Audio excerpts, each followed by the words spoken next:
Welcome back. Thanks so much for listening to 2 on OSU.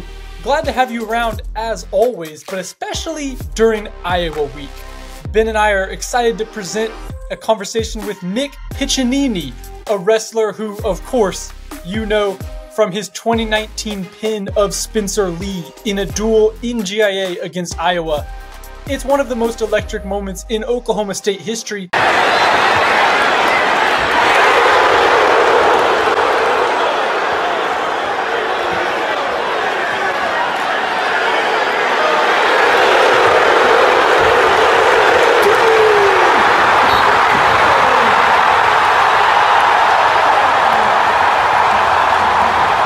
Folks who've been around for 50 years will tell you it's the loudest they've heard GIA. So we'll dive into that conversation, but first, I have the privilege of thanking our sponsors of the 2 on OSU show. I want to thank Two Fellas Movers. I want to thank the National Cowboy and Western Heritage Museum, MidFirst Bank, FirelakeJobs.com, and Oklahoma Ford Dealers. Remember, drive into your best in Oklahoma Ford Dealers today for the best deals on Ford's full lineup of trucks and SUVs. Ford is the best in Oklahoma. Oklahoma State has a duel against Iowa on Sunday, so it'll probably be sold out. Be in person in GIA for that. And let's kick into the conversation with the hero of 2019, Nick Piccininni. Hey everybody, welcome back to 2 on OSU. If you haven't heard, it's a big week for Oklahoma State wrestling.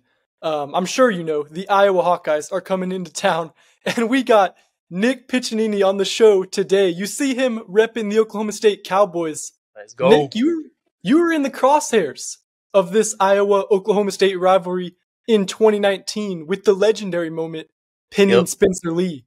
What do you remember about that moment? Man, that moment is probably one of the craziest moments in my life so far to date. I'm sure there will probably be many more crazy ones, but to date, that one is probably the most memorable.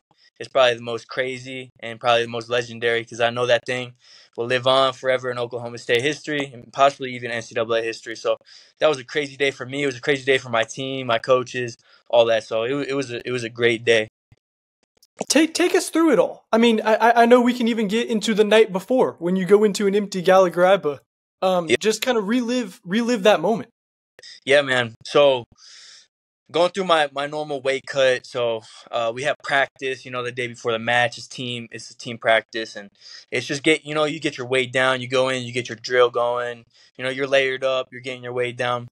So I had a really good practice. I was focused on the things I needed to do, the task at hand. I knew who I was facing, so I was covering all the scenarios and all the situations that I would be in with my partners and my coaches. And man, it was a great practice. Everything, the whole week, man, everything just felt like it was right. Like everything was clicking for me. The stars were aligning. I could just feel it. It just felt right.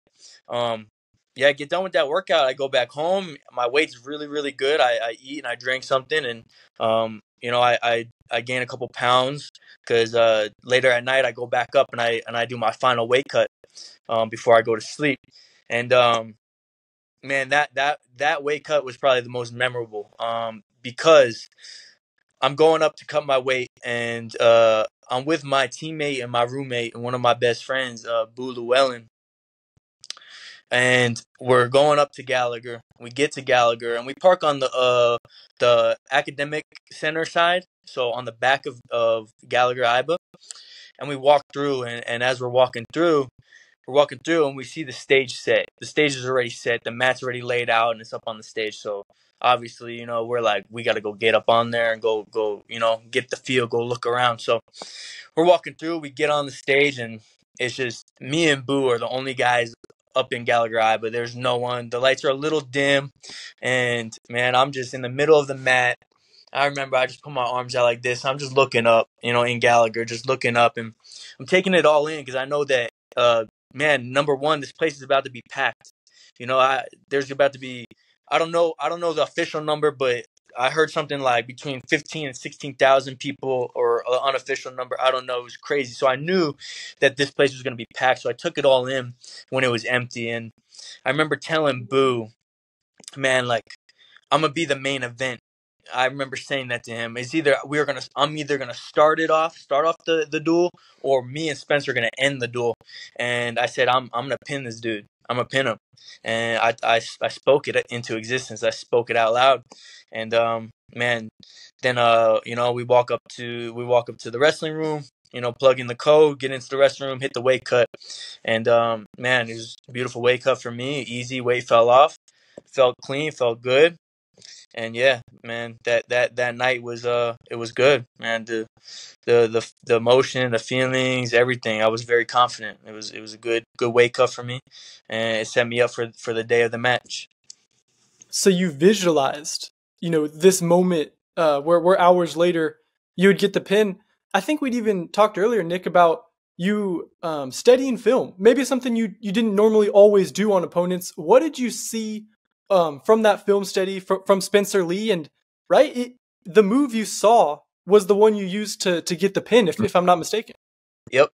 So typically, this is probably something that I would probably change going back into college wrestling, but I felt so confident. I typically never watch film, because I was always focused on what I have to do. So I never really looked at certain guys. Now Spencer is a guy that you watch film on, and I did, and because number one, he's very, very good on top. We all know that he's very good on his feet, and there's one position where he makes mistakes, and that's the one position that stood out to me. That was the one position that was stuck in my head, and that position was what won me the match. And the mistake that Spencer makes is when people get to a single leg, he goes into the splits. Now he's very good from the splits, but if you can take advantage of him in the splits and throw up a cradle, it could happen, right? So, man, I visualized it, I watched it, I studied him, and yeah, the rest is history. Nick, when you got that pin, are you even in control of your body for what happens afterwards when 15,000 people are blowing the roof off that place? What goes through your body? Do you even recall what goes through your body after something like that? Man, that moment is surreal, right? Because I tell everyone this. I say, and I'm not knocking the NCAA tournament because it's the greatest tournament in collegiate sports, right? To me, okay.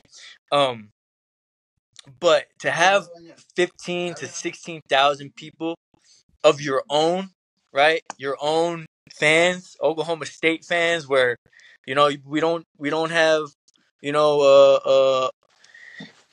Missouri fans. You don't have Iowa, who might not be cheering. No, these were probably 15,000 of Oklahoma State, 14,000 Oklahoma State fans, right? So, man, it was a moment that was crazy. I couldn't even, my body kind of just took over, right? As soon as the ref slapped the mat, I heard the whistle. It was just whatever was inside of my body was just, that's who I was at that moment. I didn't have time to think. You just kind of react to the moment. I just took it all in. I do remember celebrating, going up to my coaches, slapping hands, and then walking around the mat and hitting the OSU chant. And that moment, I remember looking up and like taking it all in. So that was the one time where I was back into my body, and I knew where I was, and I was looking around like, damn, this place is loud. This place is rocking. So, man, it's a crazy feeling, and yeah. Have you ever heard anything louder? No. To me personally, no. I haven't heard anything louder. No, personally, I have not heard anything as loud as that. But I was in it. I'm sure there's other sporting events, maybe football, where they get, 50,000, 40,000, fans. So, to me, that's the loudest I ever heard any place. And everyone always tells me that that's the loudest they've heard a stadium, let alone Gallagher-Iba. Yeah, I was going to say, I think a lot of folks who've been coming to GIA for 50 years would back you up on that. Yeah, that's what I've been hearing. And what did that win do for your confidence? Like, maybe even in your life now, the rest of your career as a collegiate wrestler? Yeah, you know what? That win to me, Spencer's he's a world champ. He's a junior world champ. He's a multiple time competes with the best, and he that just made me believe, man, I can beat the best in the world. If you're, it doesn't matter who you are. I will always give myself a chance. I can beat the best guys in the world, and I believe that. And beating Spencer is a fact for me, but I've trained with the best guys in the world. Dayton Fix was one of my workout partners, big partner for me, and that guy's ranked 1, 2, 3 in the world. So wrestling with him every day gave me confidence to know that these guys, it's not a big gap. It's a very small gap, and it's all up here. If you believe it and if you think you can do it, yeah, you can pull it out. You can do it. You can compete with the best. So I always believe in myself. I never think that I can't compete with the best in the world because I know what I'm capable of. I proved it before. I wrestled the best. Olympic medalists and world medalists. I wrestled these guys, so I know I can compete with them. Nick, give us an idea of what's going on, with the team right now as they prepare for Iowa. Is it different the week leading up to this duel? Yeah. This week is in MMA we call it fight week, right? I'm here right now. I'm in Mexico City. I'm with my new teammate Brandon Moreno. He's the main event for UFC 299 this Saturday. He's the main event. So yeah. You know yeah.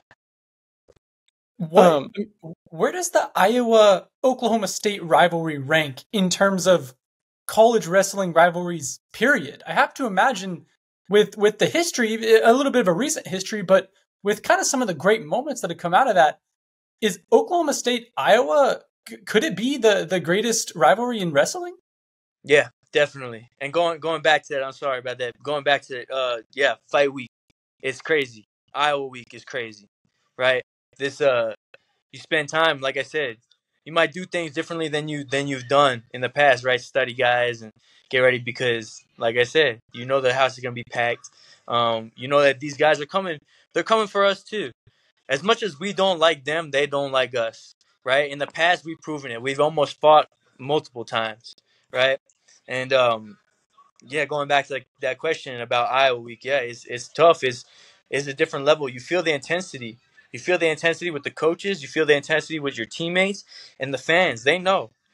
That's the one thing about Oklahoma State is we are very knowledgeable about the sport, and the fans are very knowledgeable about the sport, and that's what makes wrestling at Oklahoma State one of the greatest places you can go. So going back to that question, yes, Iowa week is very different. It's a real feel. It's a real feel. It's something like Big 12s and it's something like NCAAs. What's it like on the flip side, wrestling in Iowa, in their building? Hostile. It's hostile. You walk in there, people are chirping. They're doing all that. So it's hostile. We clash. We clash. Like you said, this is the greatest rivalry in college wrestling history, right? So there's high stakes. Coach Smith always says, we beat OU. Man, we beat Iowa. We beat Iowa.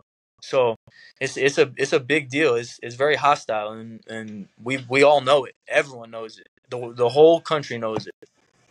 The MMA circles, when you guys graduate, go on to professional, they can remain pretty tight. Do you ever encounter Spencer Lee now or some of these other Hawkeyes now? No, I don't. I don't encounter any of them. And I guess that's probably a good thing. Different. I'm different than I once was in wrestling. I'm a different person now. So, but I don't encounter these guys. I run into certain guys like Jack Mueller.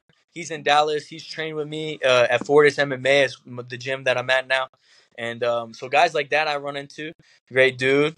But no, I don't run into any Iowa guys like Thomas Gilman or anything like that. So you're a different person. How have you changed, Nick? I have more skills more skill set. I know a little bit more, right?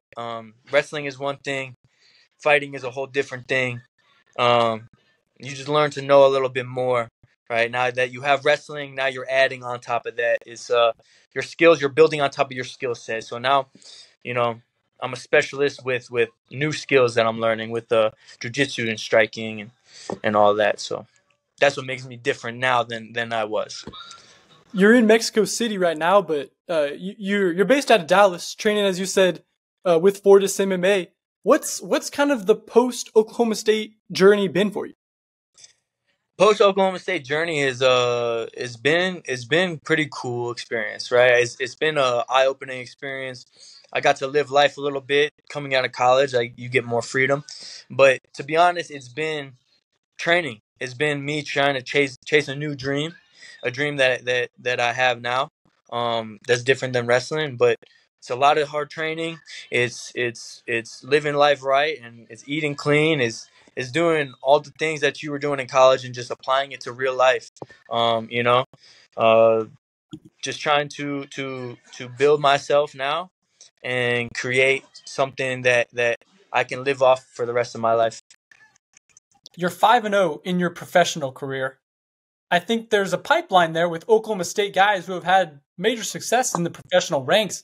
I'm curious, how does John Smith, how does working for a guy like John Smith in your developmental years prepare you for professional fighting? Coach Smith says this. He always reiterates this in the room and in our team meetings. He says he's just not getting us ready for wrestling, but he's getting us ready for life. And what he does is he makes us so mentally tough that we believe that we can go and achieve any goal that we have. So being a guy under Coach Smith just made me believe I can achieve anything, right? Believe that if I go and I put the effort that I put into wrestling every day into anything, that I can be successful or try to shoot for success.